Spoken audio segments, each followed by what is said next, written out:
Oy, sumaayong buntag sa tanan no. Ni matataog sayo kay para magdula og basketball kauban ato ang mga kaklab. Time check 4:40 sa kabuntagon unya na atay mga daily routine before magsugod ato ang day. Una, manudlay gyud ta sa atong buhok kay basin dig makaya panig sudlay nga nangalagas namig hinahinay ni atong buhok. Kasi makaya pag yun ay, di ba?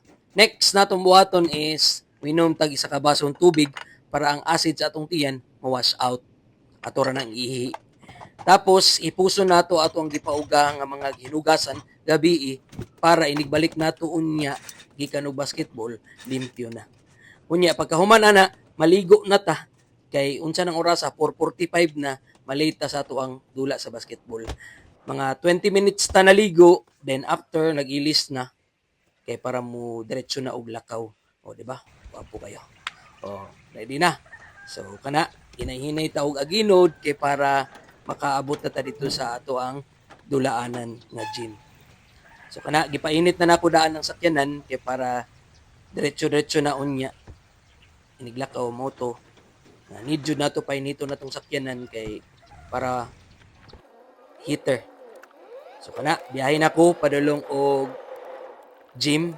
So guys, i-remind lang tamo guys ha nga need jud i-heater ang sakyanan kay para mo circulate daan ang oil sa makina kay para dili siya madaot. No? So mao lang pud ako naibalan, ambot lang pud. Pwede ra ta mo comment dira sa baba para sa mga mekaniko diha basin daig na atay ma-advise, di ba? So naabot na ta sa gym no. Muna siya ang MMA located sa Aurora Extension, Sugar Road, Digo City. So magchiga-chiga sa ta. Bila pa ko may mga kapit ko pulo na ko swim. Ay sama na sila. Ay, sabag. Oh, na-record. Hoy. Tingnan lang nagmastiral ka. Hoy, na-record ba yan oh? Adi man ta friend. Ayaw, ging na nga. So, after nagchika-chika, chat-chat sa gamay, pa-warm up. Unya, human, dira na magsugod ang dula.